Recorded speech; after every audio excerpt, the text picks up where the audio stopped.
Primeiro, é muito gratificante estar com um grupo que está muito preocupado com excelência. Eu trabalhando na indústria, eu tenho... minha carreira inteira foi na indústria farmacêutica, então desde os 21 anos de idade, frequentando consultórios médicos, hospitais, lidando com diferentes especialidades e vivenciando um pouco muitas situações que acontecem no dia a dia que acabam impactando na satisfação do paciente. Acho que há uns 2, 3 anos atrás o Enoque comentou comigo sobre o propósito da Tech Laser, naquele momento querendo fazer algo com um propósito um pouco maior, mais grandioso, e é muito gratificante ver a evolução de vocês, ver que a Tech Laser, de repente eu estou no avião da Azul, folhando a revista e vejo uma propaganda institucional, ver que uma instituição preocupada com saúde ocular, com elevar ou alinhar o nível de atendimento da oftalmologia no Brasil, vem se desenvolvendo e realizando eventos como esse. Muito bem, nós vamos então falar um pouco sobre fatores que motivam o paciente a escolher o médico, depois o que pode impactar na satisfação desse paciente e como de uma forma simples deve ser feita a gestão minimamente dentro de qualquer instituição de saúde. 3 fatores podem impactar pela escolha de um médico, fatores relacionados talvez ao ambiente, as experiências e desejos e as crenças. A gente sabe que planos de saúde credenciados é um dos fatores que faz com que o paciente escolha o médico. Acontece que nas instituições de vocês possivelmente atendem pacientes particulares que têm um plano que essa instituição não atende. A localização a gente sabe que é um dos fatores, principalmente nas grandes cidades. Só que tem pacientes que saem de uma cidade para ser tratado em outra. A rede de influências, uma pessoa indica o médico para outra pessoa. Relação com outras clínicas, depende da especialização que você tem na sua instituição. Uma relação com outras áreas pode ser relevante para atrair pacientes. Se você tem um serviço de retina, talvez entender quem são os médicos endocrinologistas que tratam pacientes diabéticos pode ser relevante para esse paciente chegar na sua instituição. E especialização, às vezes você tem uma determinada subespecialidade ou faz um determinado exame, como acontece nessas grandes instituições, que próprios oftalmologistas trazem o paciente ou indicam os pacientes para vir fazer um procedimento. Mas isso são alguns fatores que podem fazer com que o paciente chegue aqui. Uma vez que o paciente chegou na instituição, ele vai ter uma experiência.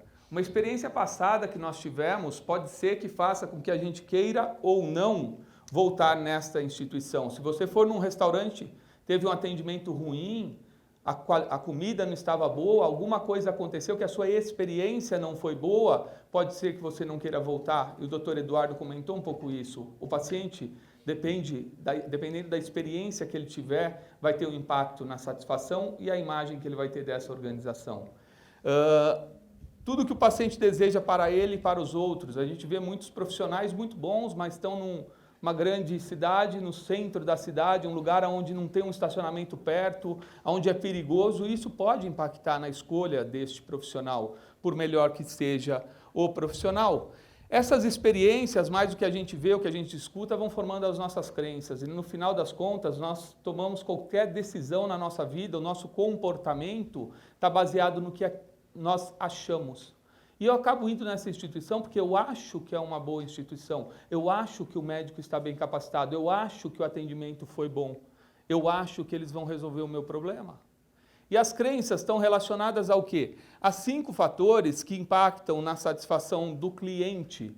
E daí vem uma contribuição da era da qualidade, na década de 80 no Japão, onde Kano foi um dos maiores especialistas em satisfação do cliente, e ele dizia que em qualquer segmento, o cliente vai avaliar um produto ou serviço baseado em 5 fatores. E um dos fatores é o custo. Mas o custo é uma percepção de valor. E isso faz com que pacientes que têm um convênio queiram pagar particular para ir numa clínica.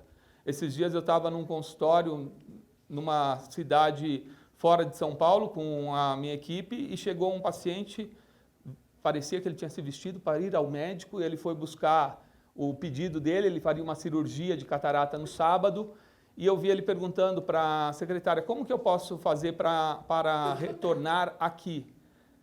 Daí ela falou, não, como assim? Não, depois da cirurgia, ele falou, e a moça falou, não, você tem direito a 3 retornos após a sua cirurgia, e vão te informar isso no sábado.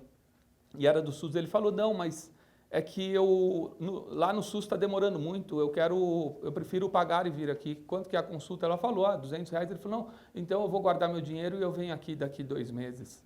Então, o que faz um paciente que pode ir de graça em outro lugar querer pagar para ser atendido? São outros fatores que vão impactar nessa experiência e nessa satisfação do paciente que vai fazer com que ele queira voltar.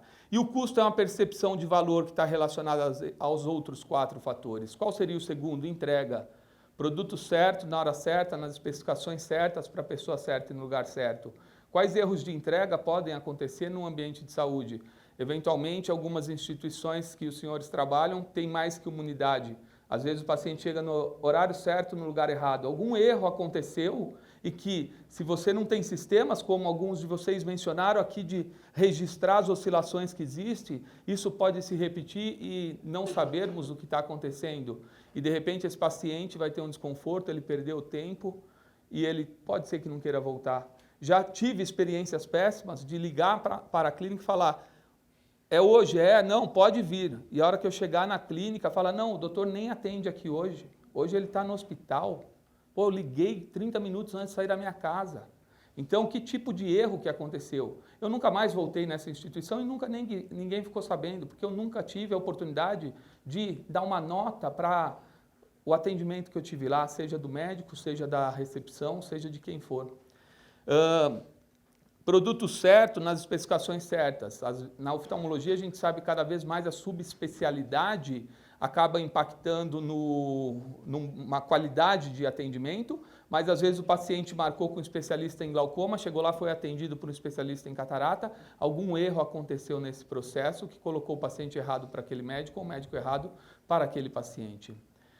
Produto certo na hora certa. Tem muitas clínicas, quando eu dou palestra para funcionários, o pessoal, algumas clínicas, eles falam, o problema aqui é que o médico atrasa. Daí, legal, médico atrasa. E muitas vezes eu pergunto, atrasa quanto? Quantos pacientes no último mês entraram com mais de 30 minutos de atraso? Ou mais de 10, ou mais de 1 hora?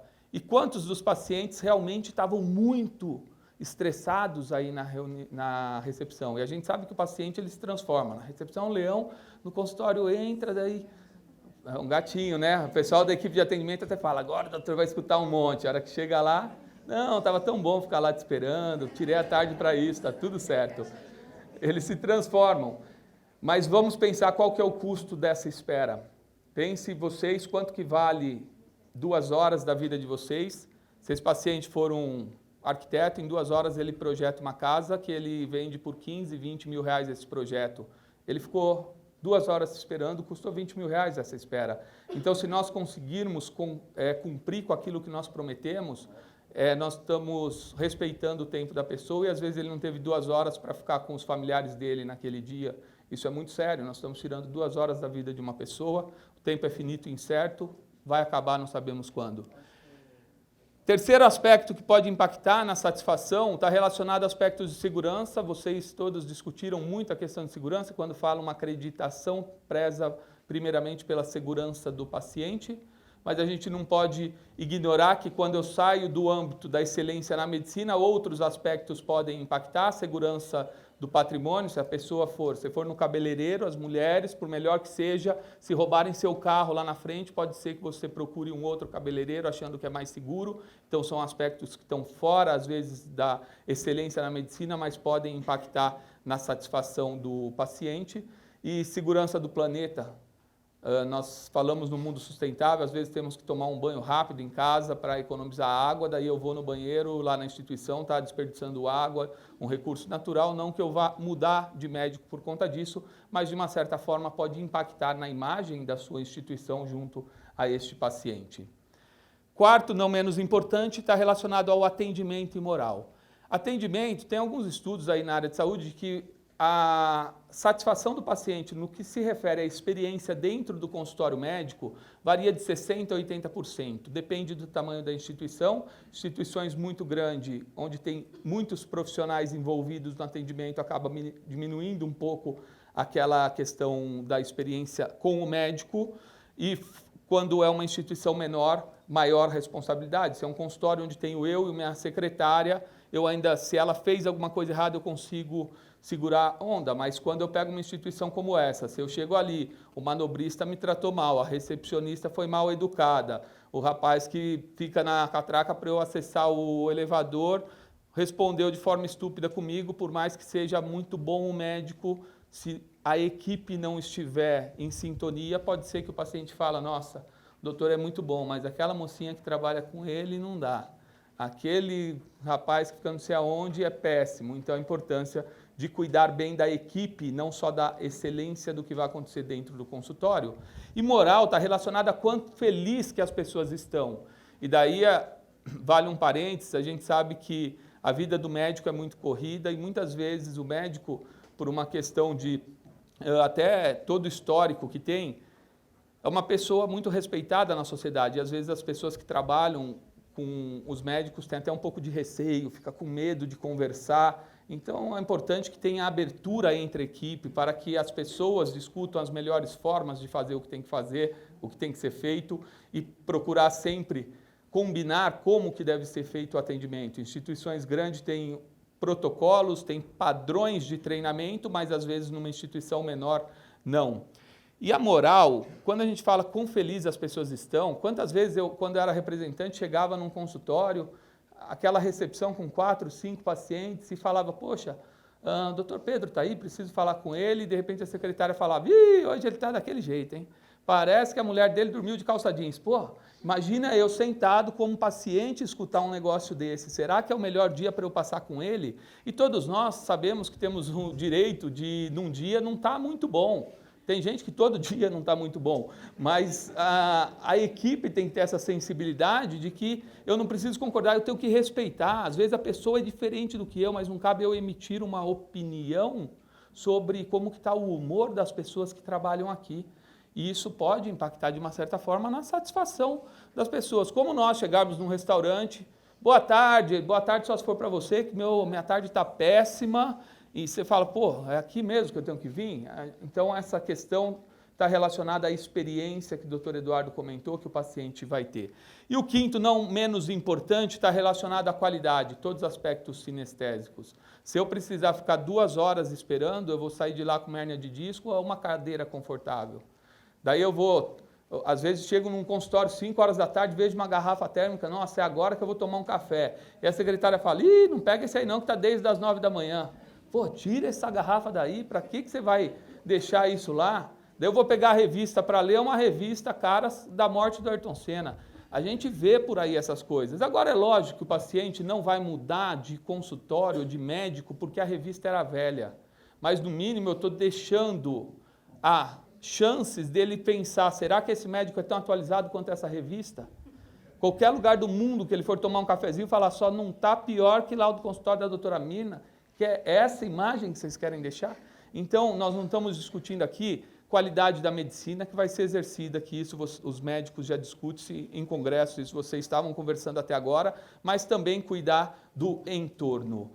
Muito bem, Cano dizia o seguinte, se você quer ser competitivo, você empata em 4 e ganha em 1. Se você, até voltar ali para falar isso, se você cobra mais caro, se você cobra R$1.000 a consulta, não dá para entregar uma consulta de 15 minutos, porque o paciente tem uma expectativa diferente.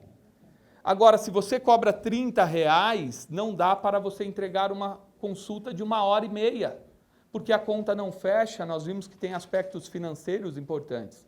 Só que se eu topei atender por R$30 ou por R$1.000, não estamos discutindo a qualidade da medicina que eu vou exercer aqui. Em um eu vou caprichar mais no diagnóstico, outro menos. Mas a questão é que 15 minutos eu tenho que focar naquilo que o paciente veio fazer aqui e resolver. 1 hora dá para conversar, e como que está, quanto tempo você está ficando na frente do computador, e como que foi as férias, e como que está a empresa, e o netinho está bem. Então, é disso que nós estamos falando, não da qualidade da medicina que vocês vão exercer. E quando eu cobro R$1.500, talvez, se eu falar que não tem um café, pode causar desconforto. Agora, se eu cobro R$30, não dá para entregar um café de cápsula na recepção. São aspectos que vão impactar na percepção, mas não estamos discutindo qualidade da medicina. Pesquisa feita com pacientes. Perguntaram quais fatores que determinam qualidade nos serviços de saúde. E 32% dos pacientes falavam que era a confiabilidade que eu tenho na equipe. 22% a capacidade de resposta. Isso está relacionado a atendimento, aqui relacionado a atendimento e aspectos de qualidade. 19% dos pacientes citavam aspecto de segurança. 16% empatia, me trata como eu gosto de ser tratado, é atendimento. E apenas 11% nesse estudo, 11% dos pacientes falaram de outros fatores tangíveis. Se o médico tinha o título de especialista, se formou na determinada universidade, se ele foi para o congresso recentemente. Agora, por que isso? Porque essas coisas vão se refletir nos outros aspectos, que é o que o paciente está olhando. É a confiabilidade que você passa, é o quanto que o seu atendimento é bom. E outra pesquisa feita com pacientes que abandonaram os médicos, e daí 1% dos pacientes tinham morrido, faz parte, 8% dos pacientes tinham mudado de endereço. A gente sabe que o endereço é um dos fatores para escolher o médico. 12% tinham mudado de convênio, mas vocês falaram que tem pacientes que têm convênio e pagam particular. 79% nesse estudo dos pacientes falaram que não voltaram por um atendimento indiferente de reclamações ou solicitações não atendidas. A importância de ter toda uma equipe muito bem preparada para isso. E daí as pessoas falam, pô, mas é tudo isso, isso tudo supera a capacidade médica? Sim, senão nós não veríamos coisas acontecendo na televisão como o Dr. Bumbum aí da vida, e na semana seguinte tem outros casos que acontecem. E daí as pessoas, não, mas ele tinha uma lábia muito boa, ele falava, é o atendimento, encantava as pessoas, e isso superou a qualidade médica, porque este encantamento gerou confiança nas pessoas que foram lá tratar. Agora, se vocês trabalham em instituições que prezam pela qualidade da medicina e sabem que isso acontece, estejam vocês preparados para encantar os pacientes e evitar que os pacientes vão buscar pessoas que não estão oferecendo a qualidade da medicina que vocês oferecem nas instituições que vocês trabalham. Se o paciente vai ter uma satisfação ou não, vai depender de uma fórmula que é resultado menos expectativa. Quanto maior for a expectativa dos pacientes, mais vai exigir de toda a equipe que gere um resultado que supere essa expectativa. E daí cabe a cada um de vocês avaliarem qual é a expectativa dos pacientes que vão nas instituições que vocês trabalham. E isso vai exigir muito mais da sua equipe toda, inclusive dos médicos, gerar um resultado que supere essa expectativa para que o paciente saia com nível de satisfação. Depende de como o médico foi referenciado. Isso é um ônus dos anos, da história da oftalmologia de vocês, que quanto mais referência vocês são naquilo que vocês fazem, as pessoas já recomendam, criando uma expectativa. Vai lá, que doutora é espetacular. Se ela não resolver, ninguém resolve. O nível de expectativa desse paciente é altíssimo e vai exigir muito mais de todos envolvidos no atendimento para superar essa expectativa. E a expectativa, ela está relacionada alguns fatores, aos fatores que vão impactar na satisfação, ao custo, entrega, segurança, atendimento e qualidade. E quando uma dessas expectativas não são atendidas, na década de 90, os profissionais de marketing diziam que um profissional muito satisfeito, um cliente muito satisfeito, ele falava bem para 10 pessoas, para 2 pessoas, e um cliente insatisfeito falava mal para 10 pessoas. Hoje, continua falando bem para 2 pessoas. Só que as pessoas antes estavam em lugares físicos, né? Estavam na igreja, escola, trabalhando, brincando, quem fez coisa errada estava preso. Hoje todo mundo está no Facebook, inclusive quem está preso. O que mudou? As pessoas contam mais rapidamente a experiência negativa que elas têm. E o que é óbvio para vocês, às vezes não é óbvio para os outros. E se você não falar para aquelas pessoas como deve ser feito o atendimento, elas vão fazer da forma como elas acham que deve ser feito. Eu gosto de contar uma história, alguns de vocês já escutaram essa historinha que eu conto, mas é a realidade. Uma vez eu estava no congresso dando essa palestra e a secretária, a médica, veio pedir se eu tinha gravado que ela gostaria de levar para a equipe dela. Ela falou que um dia ela estava atendendo e começou a entrar, uma oftalmologista, começou a entrar muita mensagem, as mensagens entrando no WhatsApp, ela não conseguia parar para ver. Quando ela foi ver o que estava acontecendo, o pessoal avisando que tinha vídeo da sala de espera circulando pela cidade já. Quando ela foi na sala de espera da clínica, uma das funcionárias naquele dia levou o cachorrinho para o trabalho. Resolveu que tinha que levar o cachorro junto, porque não tinha quem ficasse o cachorro. E daí era uma casa, tinha um corredor do lado, o cachorrinho ficou bonitinho para o lado de fora, e ela ficou ali na recepção. Ela ia lá, quando calmava a recepção, fazia um carinho no totó, voltava, ia lá, aquele movimento, e os pacientes observando. De repente ela foi lá, fez isso, daí falou, agora vamos dilatar a pupila, pegou o colírio, pôs a mão no olho e foi instilar no olho de um paciente, sem lavar a mão, logicamente. São 10 anos para vocês começarem a colocar a mão no olho de alguém. 20, 30 anos para o médico atingir o ápice da carreira. E talvez um vacilo desse dá uma manchada na imagem, como o doutor Eduardo está falando, eu não quero estar no Fantástico. Nem terminou o atendimento e seu nome já está rodando na boca do povo. É lógico que esse caso foi um erro da funcionária, não acabou com a carreira da médica, mas no mínimo vira referências. Qualquer um que marca, consulta, vou lá, marquei consulta amanhã, oftalmologista, na clínica tal, vai levar o cachorrinho junto? Então, no mínimo, virou a clínica do cachorrinho, é motivo para as pessoas falarem. Então, hoje as pessoas falam mal. Dos 30 mil atendimentos que vocês fazem aqui no H-Olhos por mês, quantos pacientes colocam no Facebook? Quero agradecer a tarde maravilhosa que passei lá no H-Olhos, fiz todos os meus exames. Agora vai dar uma confusão aí, vai aparecer uma barata no pronto-socorro, que vai ver o que acontece. Infelizmente, é assim a nossa vida. A gente tem que trabalhar com excelência. E o que nós vamos cuidar para trabalhar com excelência?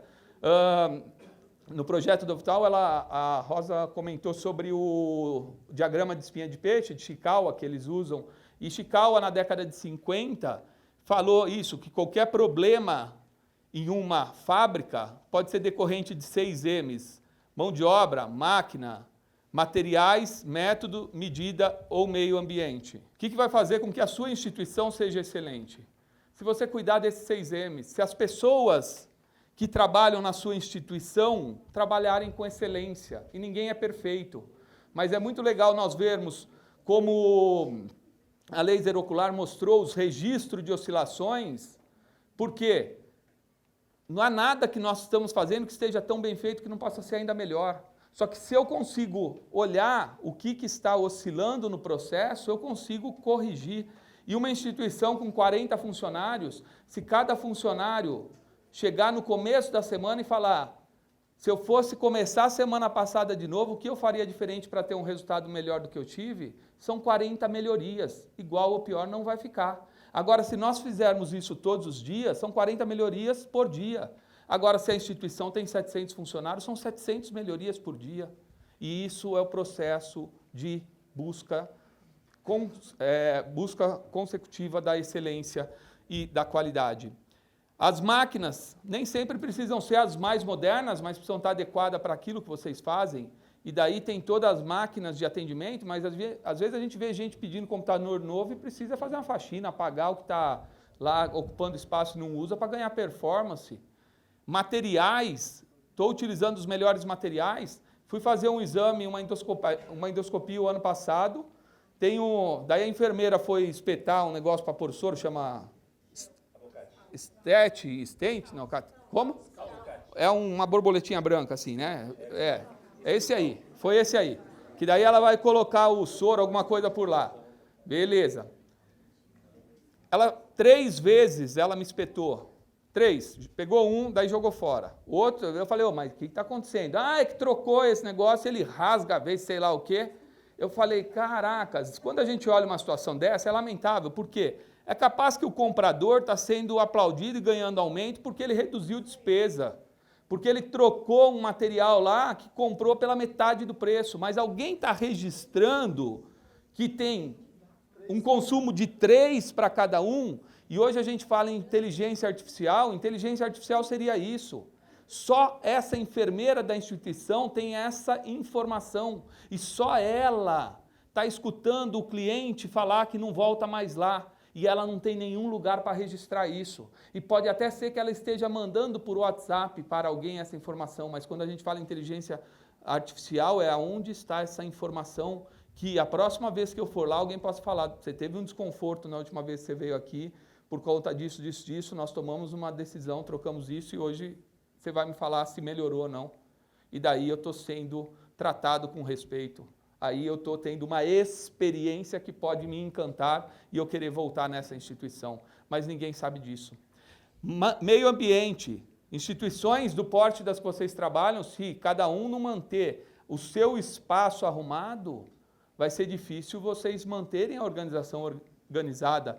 Método, as formas de atendimento, os médicos se atualizam em congresso. E as formas de gestão, como vocês bem estavam fazendo aqui, as formas de reconhecimento dos funcionários, as formas de capacitação, os manuais, definir padrões, mas respeitando ainda que nós somos seres humanos e cada um tem a sua forma de fazer, mas desde que esteja alinhado e seguindo um protocolo que a instituição preconiza.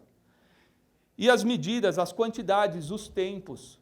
E são pequenos roubadores de tempo que geram grandes desconfortos. Porque 5 minutos a mais em cada consulta, depois de 30 consultas no dia, são 150 minutos. 2 horas e meia. E aquele estresse na recepção. E é desconforto para todo mundo. E a qualidade de vida das pessoas. Então, é importante que tenha dimensionamento de quanto tempo eu preciso para fazer com excelência um determinado procedimento.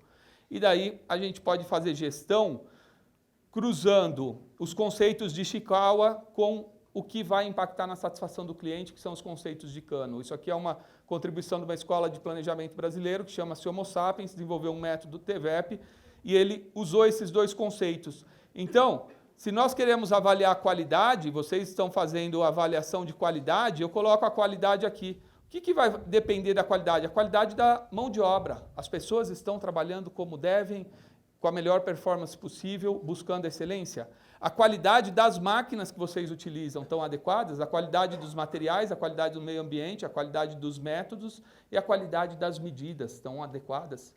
Ou eu vou fazer uma análise de segurança. Põe a segurança aqui. Segurança da mão de obra, máquina, material, meio ambiente, método, medida. O que é uma endoftalmite? O paciente vai reclamar por um problema de segurança e o que causou, as pessoas não fizeram a asepsia correta antes de entrar no centro cirúrgico, foi mão de obra, foi a máquina estava contaminada, o material que utilizou não utilizou um antibiótico com espectro de ação adequado, ou foi o meio ambiente, o centro cirúrgico que está contaminado, o método não fez pré-operatório, só fez pós, ou foram as medidas, você pediu para o paciente usar 16 dias de antibiótico, ele usou 3. Um ou mais desses fatores vão contribuir com que o paciente tenha um problema que ele vá reclamar dos aspectos de segurança. Mas você pode fazer gestão ao contrário, avaliando uma das partes da flor de energia e ver o que isso pode impactar naquilo que o meu paciente vai reclamar. Ou como que isso impacta no meu negócio. Vou fazer uma avaliação da minha equipe. Quanto custa a minha equipe? Qual a capacidade de entrega da equipe que eu tenho? Quais são os aspectos de segurança que eu tenho nesta equipe? Como que está o atendimento desta equipe? Como que está a qualidade desta equipe, daquilo que ela faz? E quando nós cruzarmos esses 2, fica fácil para fazer gestão, sem precisar estudar 4 anos de administração. E se qualquer melhoria que vocês forem fazer na sua instituição, as pessoas estão preparadas para isso, elas vão falar, deixa eu ver como que estão os meus 6 M's que eu tenho que cuidar com excelência. Como está o meu conhecimento, como estão as minhas máquinas, materiais, os métodos, medidas e o meu meio ambiente. E se está alguma coisa inadequada, oscilando, ou se eu quero fazer alguma melhoria, esta melhoria vai trazer o impacto em quê? Em custo? Em entrega, em segurança, em atendimento ou em qualidade. E daí eu consigo mensurar qual é a saída, o output que eu vou ter com esta melhoria que eu estou propondo e ter mais consciência em toda a equipe trabalhando nisso. Como o doutor Eduardo comentou, a liderança comprometida é alta relevância para qualquer processo de mudança, assim é na instituição que eu trabalho.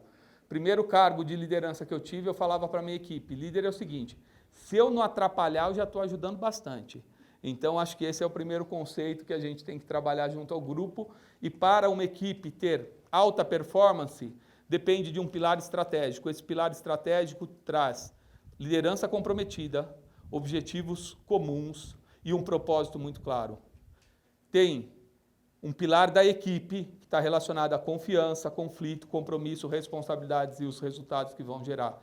E tem um pilar individual da pessoa, que está relacionado a ter foco, atitude e respeito. Respeitar os outros, respeitar as regras da organização e nem sempre eu preciso concordar, mas eu preciso compreender porque as coisas são assim e respeitar, uma vez que eu sigo uma bandeira de uma organização, uma marca de uma organização onde eu escolhi trabalhar.